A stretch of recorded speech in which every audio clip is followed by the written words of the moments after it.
3 candle था या 1 candle था, ये वो ही रिटेस है। अच्छा, रिटेस के बाद क्या हो गया, रिटेस के बाद सीन कुछ ऐसा है मेरे भाई कि मार्केट में यहाँ पर पहले मोमेंटम था, फिर रिटेस हुआ, रिटेस के बाद अगेन इसी जगह से मोमेंटम आया और ये मोमेंटम अब एक ही रो पे ऊपर जा रहा है, एक ही रो पे ऊपर जा रहा है और हर एक जो रेजिस्टेंट लाइन हम उसको कहते हैं, अब ये ये इसको रेजिस्टेंट बोलते हैं, इसको बोलते हैं, इसको बोलते हैं, इसको मार्केट रिएक्शन ही नहीं दे रहा, तो मतलब मार्केट इससे सेल ही नहीं आ रहा। तो सीन कुछ ऐसा है, यहाँ पर सबसे लास्ट एरिया खाली कहाँ पर है, खाली एरिया अगर आप देखोगे तो वो इस जगह पे भी नहीं है, इस जगह पे भी नहीं है, इस जगह पे भी नहीं है, वो इसके विक के ऊपर है।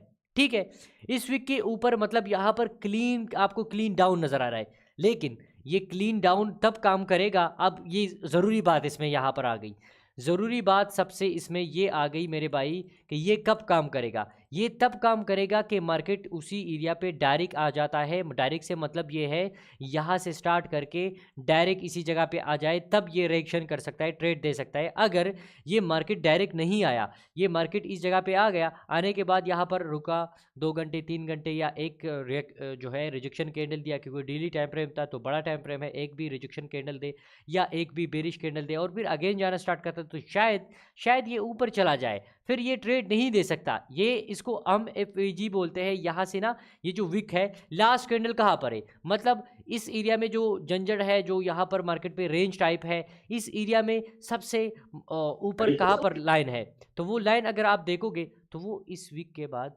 यहाँ पर, इसके बाद फ्रेश एरिया है। ये एक फ्रेश एरिया है जिसमें मार्केट एक मज़ेदार डाउन आया है, देख रहे हो ना, एक मज़ेदार डाउन आ गया है।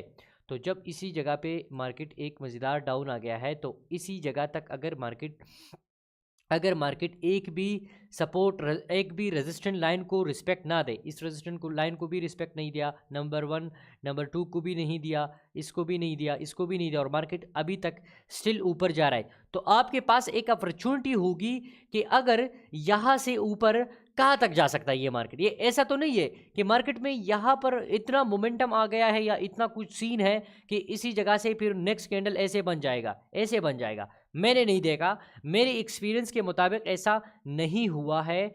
मैं आपको बताता हूँ कैंडल की शक्ल में, ऐसा नहीं होगा कि मार्केट इसी जगह पे एक कैंडल बनाएगा और वो कैंडल इस जगह से यहाँ तक चला जाएगा, मतलब ये एक रिस्की ट्रेड होता है, लेकिन रिस्की ट्रेड इतना नहीं है। मैं एक भाई अभी सवाल कर रहा है कि इसमें एसएल कहाँ पर हो, तो एसएल मैंने बताया था, एसएल किस बेस पे, यहाँ पर तो डेली के हिसाब से आपने लेवल ड्रा किया, लेवल जो यहाँ पर आपने ड्रा की है, जो मैंने इस जगह से लेवल लिया है वो मैंने डेली के हिसाब से लिया, लेकिन मैं ट्रेड किस बेस पे कर रहा हूँ, मैंने आपको बताया था या तो M30 या H1 टाइम फ्रेम के अकॉर्डिंग एक बेरिश कैंडल होना चाहिए। मतलब आपने यहाँ पर डायरेक्ट कन्वर्ट किया, फर्ज कर ले ये आपने लेवल मार्क किया था, यहाँ पर आपने लेवल मार्क किया था 1800, फर्ज कर ले 1800 ये लेवल था, ऊपर साइड 1800 लेवल था, ठीक हो गया। अब 1800 लेवल तक मार्केट ऑलरेडी आ गया है, तो 1800 तक आने के बाद मैंने क्या कहा था उसी क्लास में, उसी वीडियो में मैंने ये बताया था कि एक M30 या H1 बेरिश कैंडल होना चाहिए, बेरिश कैंडल मतलब रेड कैंडल होना चाहिए। तो अब मेरी टारगेट क्या थी, मतलब यहाँ के इसके बाद आना चाहिए, तो वो मैंने बताया था, मैंने बताया था ना, वो तो 1994 लेवल था, ठीक हो गया, 1994 लेवल था। अब 1994 लेवल तक मार्केट आ गया, यहाँ पर ये क्या मैंने लिख दिया 1994 लेवल, 1994 लेवल तक जब मार्केट आ गया, तो इसी जगह पे M30 पे टाइम फ्रेम में कि मैंने कन्वर्ट किया। जब मैंने M30 का टाइम फ्रेम में मैंने कन्वर्ट किया, तो मैंने और क्या सीन कर दिया, यहाँ पर मैंने एक M30 कैंडल बेरिश देखा। बेरिश कैंडल देखने के बाद मैंने क्या किया, मैं उस पर SL कहाँ पर लगाऊंगा, TP कहाँ पर लगाऊंगा, अभी आप ये सवाल कर सकते हो, तो मैं अभी आपको खुद जवाब देता हूँ कि इस पर आप SL TP ऐसे लगा सकते हो। पहली बात, पहली बात तो ये है कि ये M30 कैंडल जो है या H1 कैंडल है, M15 थोड़ा सा छोटा टाइम फ्रेम है तो उस पर आप ना जाए क्योंकि उसमें आप कंफ्यूज हो सकते हो। तो इसीलिए M30 या M15 या H1 को भी आप कभी कभी जो है H1 पे भी H4 पे भी जा सकते हो, कोई बात नहीं, सही है।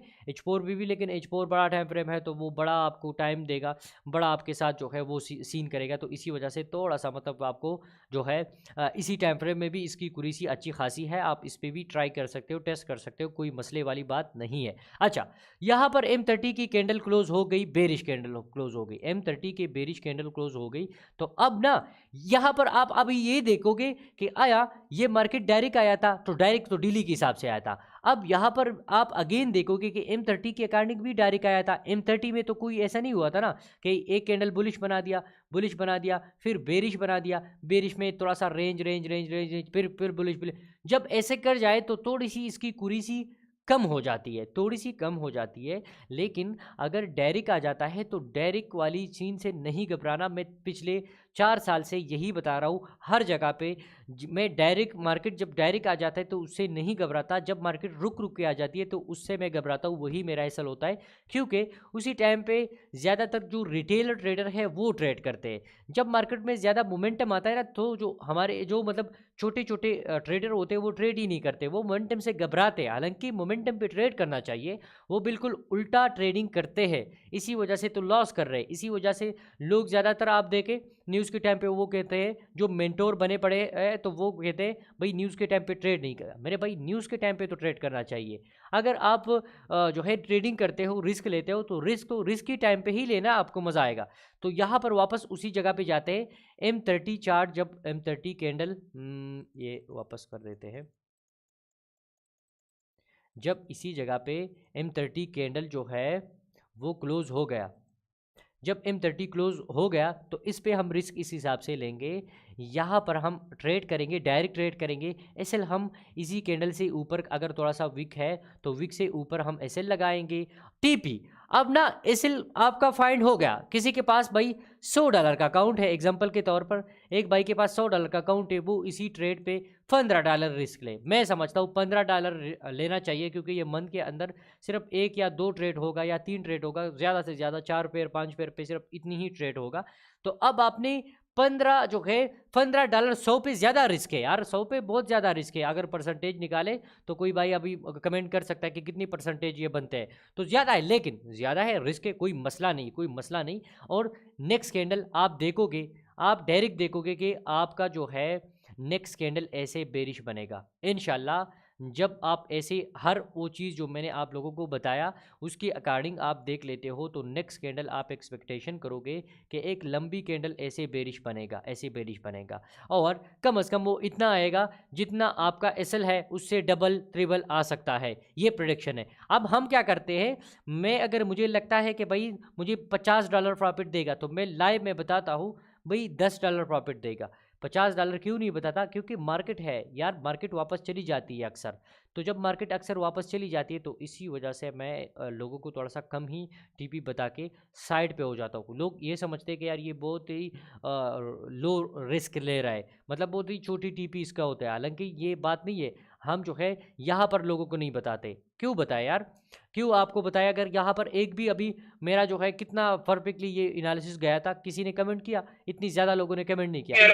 अगर अगर यहाँ पर मेरे यही एनालिसिस गलत गया होता तो अभी इसी टिकटॉक की जो जो मैंने 3-4 वीडियो अपलोड की थी इंस्टाग्राम पे, हर जगह पे सब लोग यही बोलते थे कि आपकी वजह से इतना लॉस हुआ। अभी आपकी वजह से इतना प्रॉफिट हुआ, इतना ज़्यादा लोग नहीं बता रहे जितना लॉस भी बताएंगे। खिलाफ लोग भी है, लेकिन अल्हम्दुलिल्लाह अल्लाह इज़्ज़त रख लेता है। जो है प्रोग्राम नहीं बढ़ जाता, ज़्यादातर प्रोग्राम का जो है अल्लाह पास रख लेता है और हो जाता है। तो इसका फार्मूला सिंपल मैंने थोड़ी सी बता दी, अभी अगेन रिवीजन करूँगा, वापस बताऊँगा, रिपीट करूँगा। रिपीट के बाद वापस लाइव चार्ट में जाते हैं, लाइव चार्ट में भी आपको एक्सप्लेन करते हैं थोड़ा सा। अभी यहाँ पर अच्छा रिवीजन कर देते हैं। तो रिवीजन पहले मैं स्टार्ट करता हूँ इसी जगह से, और इसका कलर ब्लैक कर देता हूँ। पहले मैंने क्या देखा, पहले मैंने ये देखा, क्या हो रहा है,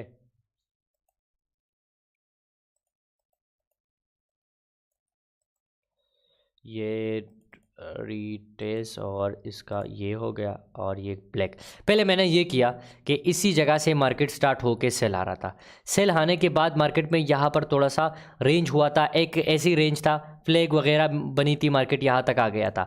जब यहाँ तक आ गया था तो ये तो हमें समझ आ गया था कि फ्रेश एरिया कहाँ पर है, क्लीन डाउन कहाँ पर है। तो क्लीन डाउन, असल में क्लीन डाउन इस जगह के ऊपर था, यहाँ से लेके इस जगह के ऊपर क्लीन जो है डाउन था। तो मतलब क्लीन अप